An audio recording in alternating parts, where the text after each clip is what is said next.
Your Honorable Justices of the Supreme Court, hear ye, hear ye, hear ye. All persons having business before this court are admonished to draw nigh and give their attention to the court.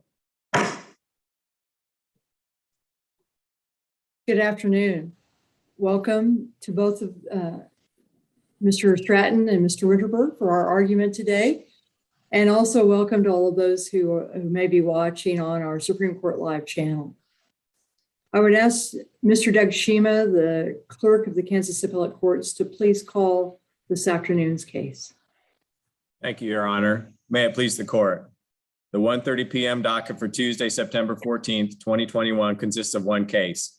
Appeal number 123818 in the matter of Brent L. Winterberg, matter and attorney discipline. The disciplinary administrator has reserved 3 minutes rebuttal time. Your Honor, we're ready to proceed. Thank you, Mr. Shima. Please state your appearances. Hey, please the court, Tom Stratton appearing on behalf of the Disciplinary Administrator's Office, present and ready for argument. Hey, please the court, Brent Winterberg appearing pro se. Thank you. Mr. Stratton, you may begin your argument. Thank you. This disciplinary case was docketed after respondent self-reported on December 26, 2018, following a finding on December 18, 2018 in Missouri of misconduct, which resulted in his public censure. In his self-report, the respondent did not disclose that he had been reprimanded for his conduct in Missouri. The case was heard by a Kansas Board of Discipline hearing panel on December 1, 2020, and the panel's decision was provided on March 26 of 2021.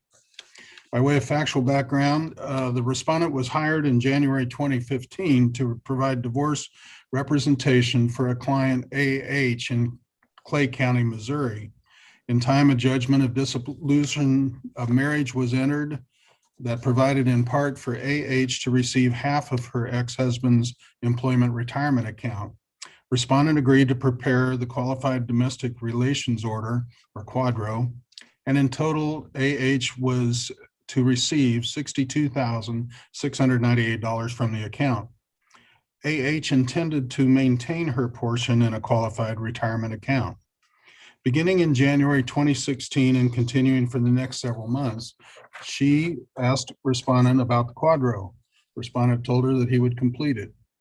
When her ex-husband lost his job in May 2016, she immediately informed respondent.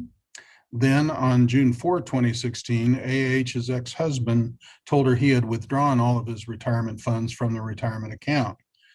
This early withdrawal resulted in significant penalties and taxes. Respondent commenced enforcement action against AH's ex-husband, and on July 12 of 2016, the ex-husband paid AH her share of the remaining amount, which after penalties and taxes totaled $43,889. AH sought to contact respondent by email. Following that, her efforts were unsuccessful and she hired new counsel. She complained to Missouri disciplinary authorities about the respondent. On May 1, 2018, respondent paid AH $18,809 to compensate her for the amount that remained unpaid after her husband paid her. And on September 10 of 2018, a hearing panel in Missouri found that respondent violated Missouri Rules 4-1.3 diligence, 4-1.4 communication, and 4-8.4D misconduct prejudicial to the administration of justice. On December 18, 2018, the Missouri Supreme Court adopted the hearing panel's findings of fact, as I had mentioned. The recommended discipline was reprimand together with the requirement of membership in a Missouri Bar Solo and Small Firm Practice Committee for 2 years, and to take 3 hours of CLE related to solo and small firm practice management for 2 successive years. The hearing panel in Kansas found respondent violated Kansas Rules of Professional Conduct 1.3 diligence, 1.4 communication, and 8.4D misconduct by engaging in conduct prejudicial to the administration of justice based on respondent's actions in connection with the Missouri case. In addition, it found he had violated KRPC 8.4C misconduct by engaging in conduct involving dishonesty when he failed to disclose in his self-report letter that he had been reprimanded for misconduct in Missouri. The evidence at the hearing showed he had also failed to report a Missouri informal admonition that had happened in 2000. Further, respondent admitted he had been deceitful in the manner in which he disclosed the Missouri discipline in this matter. The formal complaint in this action alleged violations which were consistent with and supported the findings of violations by the hearing panel. A violation of 8.3 reporting professional misconduct had been alleged in the formal complaint, but was not pursued at hearing. The respondent admitted the factual allegations of the formal complaint. At the hearing, he stipulated that the admitted facts established the rules violations alleged in the formal complaint. He stipulated to all of the violations that were included in the findings of the hearing panel. At the hearing, the only issue was what would be the appropriate discipline. Aggravating factors were addressed. The respondent did not present evidence of mitigation, but the final hearing report does refer to mitigating factors. Respondent agreed that the disciplinary administrator's recommendation of a 90-day suspension was appropriate. There were no exceptions filed in the case. Appropriate discipline is the issue before the court today. The evidence, the admissions, and stipulations of the respondent and the respondent's agreement to the disciplinary administrator's recommended 90-day suspension supported the panel's unanimous recommendation that respondent be suspended for 90 days.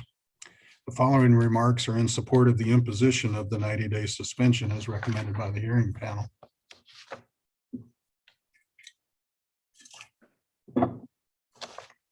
The disciplinary administrator closing arguments, which appear at pages 17 through 28 of the transcript of hearing, as well as the final hearing report, paragraphs 29 through 37, establish the basis for the 90-day suspension.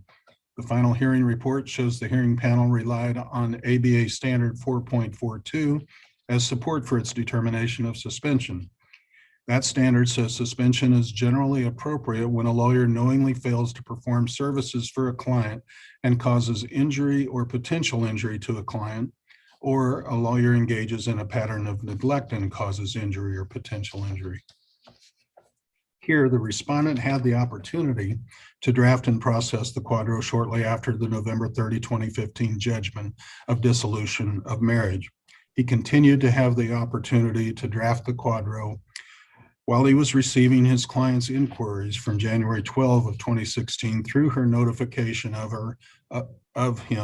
her ex-husband's loss of his job on May 15 of 2016. Presumably, he still had the opportunity until he was notified on June 6, 2016, that the ex-husband had withdrawn all of the retirement funds.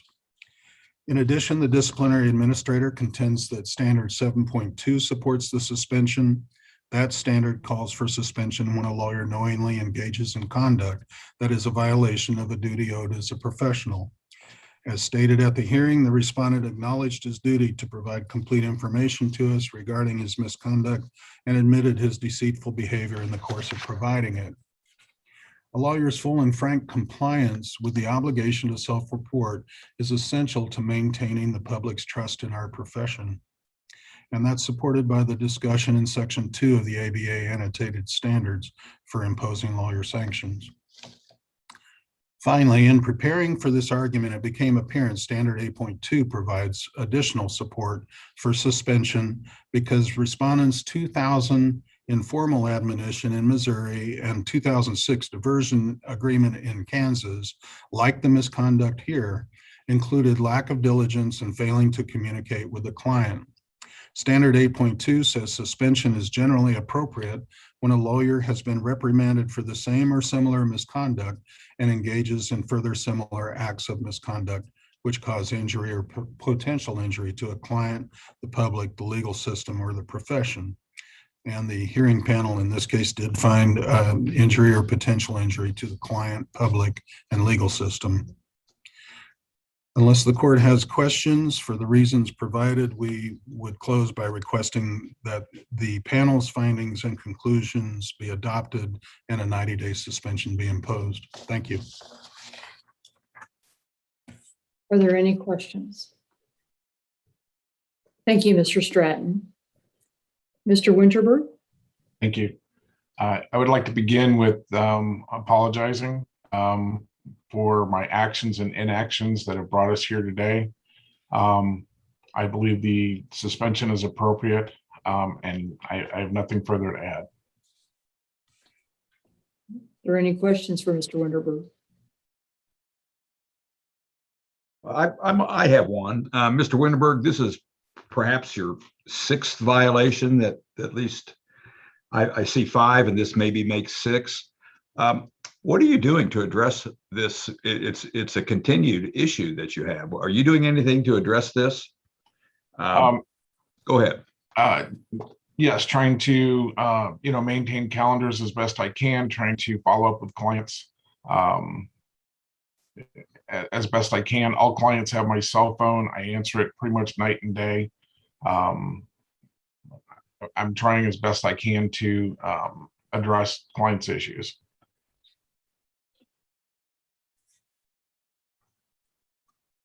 Any other questions? Have you had another situation where a quadro was needed in a divorce action that you handled? You mean, have I done other quadros? Right. Yes. I mean, And typically I send them on to somebody else to do them. In this particular case, she asked me to do them. I have done them before, so I agreed to do it. And I might want to add, there is a difference between Kansas and Missouri law. In Kansas, you need to make sure that quadro gets done within a year. That is not the case in Missouri. Even though, clearly in hindsight, it should have had more priority in getting done. But there's not the 1-year time limit to make sure that it gets done in Missouri that there is in Kansas. wouldn't you agree, though, that quadros should be done as soon as possible, because whoever is working, who has the retirement account, might retire or pass away? Certainly, yes. So how quickly are you getting them done now? Well, at this point, I'm continuing to send them all to a local attorney who does basically nothing but quadros. So since the case with AH, I don't believe I've done any. Do you follow up? Do you have a tickler system to make sure that they've been filed? Yes, I'm going to try to keep things on Clio, practice management software, to make sure that they're done, as well as everything else. So,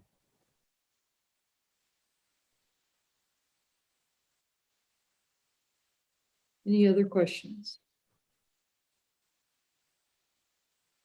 Thank you, Mr. Winterberg. Mr. Stratton, you reserve 3 minutes. Yes, I have nothing further. Thank you, Your Honor.